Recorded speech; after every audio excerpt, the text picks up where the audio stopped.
Hey everybody, it's Taylor with Boydston Grove, and today's going to be a little bit different because today we're replacing this, sorry excuse for a piece of storage, with this really nice cabinet, and we're going to use nothing but construction grade lumber. Let's get into it. I'm staying. This is going to be good. This video is sponsored by Gator Finishing Products. Let me give you a little background here. I'm in a really small private school, and here the teachers are under a pretty tight budget, so they use what they have on hand to get a job done. For instance, this teacher in particular looks like they are using an old upper kitchen cabinet minus the door and shelving for some extra storage in their bathroom, but I feel like we can do a lot better. So I'm gonna head over to the local home improvement store, pick up a couple 2x6's and some other materials, and get started on this project. Let's go. All right, we are at our local Lowe's home improvement store, so let's go inside and get what we need for this cabinet.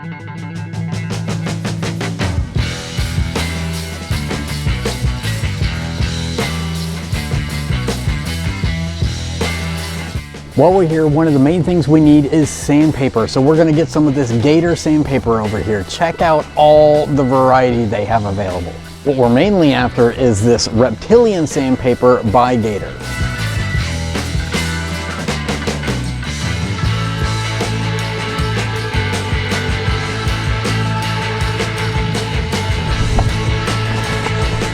All right, we've got our supplies in hand, and now it's time to head to the shop.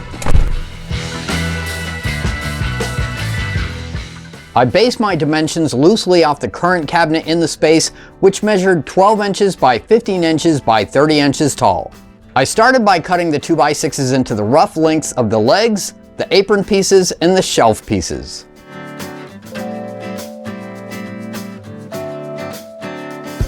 I want the legs to be a little beefier, so I split the pieces down to 2 inches wide on the table saw. I also made the pieces for the apron 2 inches wide, but I split them down the middle of the width of the 2x6, making them just under 3/4 of an inch thick. I want the back and two sides to be slatted, so again, keeping the thickness of the 2x6 as my width, I cut a bunch of strips to 3/8 of an inch thick. With all the pieces cut, I moved on to sanding using Gator's Reptilion sandpaper. I started with 120 grit and worked my way up to 220 grit. Let me take just a minute to tell you about today's sponsor, Gator, and their Reptilion line of sandpaper. What sets the Gator Reptilion sandpaper apart from the others is that it is 4 times longer lasting due to the active matrix technology, which is basically the cool pattern that they have going on here. That with the combination of their premium ceramic grain and their clog resistant finish. The Reptilion sandpaper is not only extremely durable, but comes in a wide variety of sizes to fit many different types of sanders. If you want to try out some of Gator's Reptilion sandpaper, you can pick it up at your local Lowe's home improvement store. Now back to our project. This Reptilion sandpaper made quick work of all the pieces. After looking them over, I decided the legs were too bulky looking for the size of the furniture piece, so I resawed them to 1.5 inch square. I also added a small taper on the bottom to one side of each leg.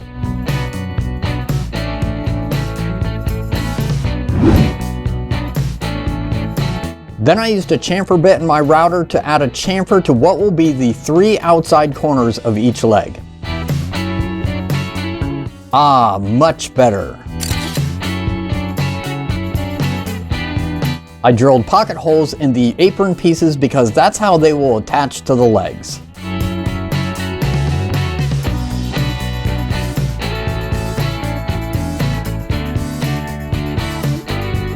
With all the frame pieces prepped and ready, it was time to move on to the top. By this time, I only had a small piece of a 2x6 left for the top, so I rummaged up some pieces of 2x4s from around the shop until I had enough pieces to make up the rest of the top. I trimmed all the pieces to remove the rounded corners and then resawed them to 1 inch thick.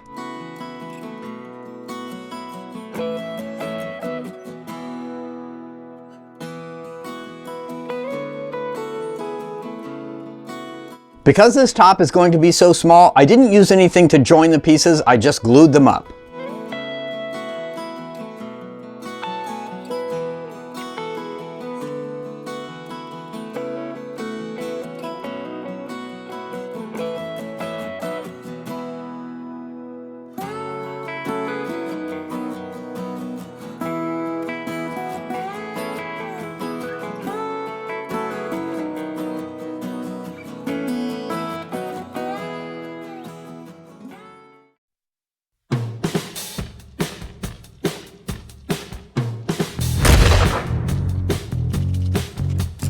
Once the top was dry, I used a card scraper to remove the excess glue, and then it was time to sand it down using more of the Gator Reptilion sandpaper.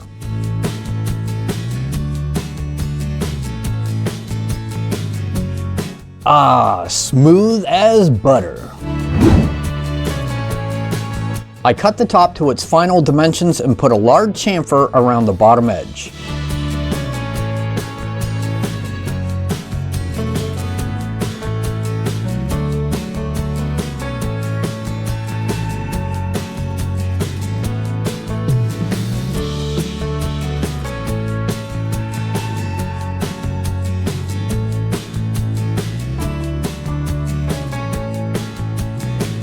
Once I had the top sanded to 220 grit, it was time for assembly.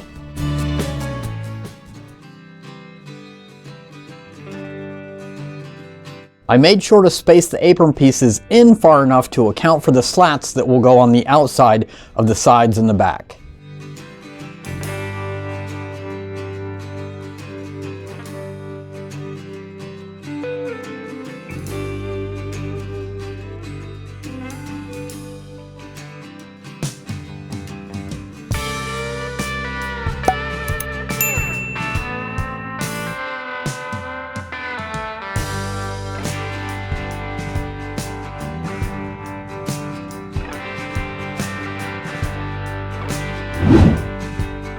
I assembled the two shelf frames with pocket holes and glue.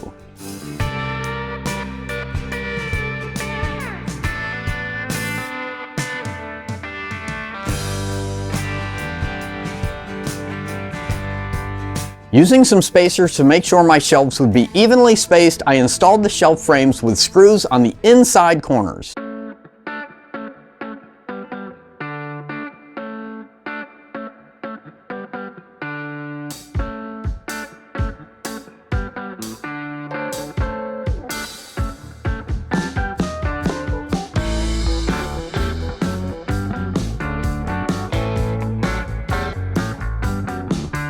Then I installed the shelf slats using glue and brad nails.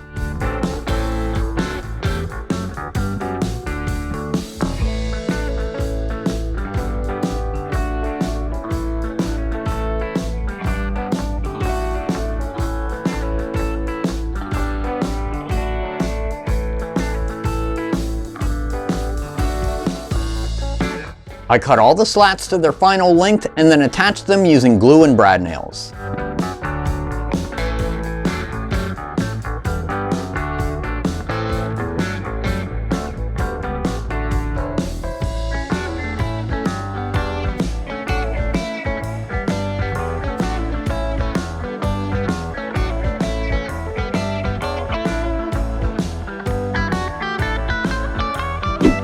Last but not least, I added some adjustable feet that I picked up from the local hardware store.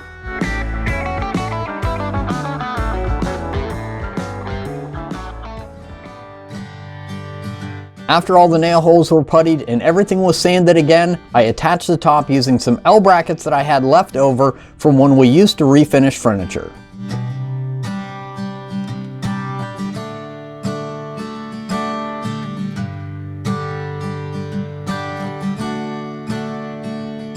With everything assembled, I applied a few coats of spray-on lacquer, sanding in between each coat.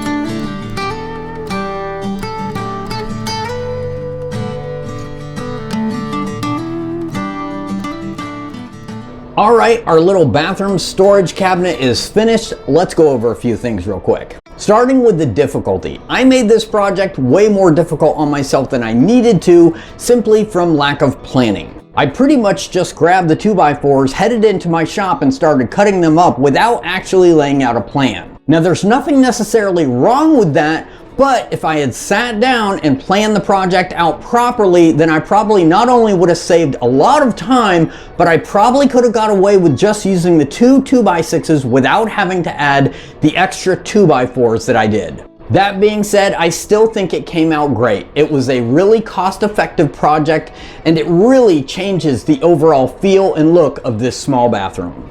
As woodworkers and makers, a lot of time our objective is to try to sell the products that we make so we can make a living, but sometimes it's really nice to use your gifts and your abilities and skills to be able to bless those around you. A big shout out and thank you to Gator Finishing Products for sponsoring this video. If you want to check out their new Reptilion sandpaper or any of their other products, make sure to head over to your local Lowe's. If you don't have a Lowe's near you, then just hit the link below. Let me know in the comments below what you think of this project, and if you liked it, make sure to hit that like button and make sure to hit the subscribe button so you can keep up with the new videos that we put out every week.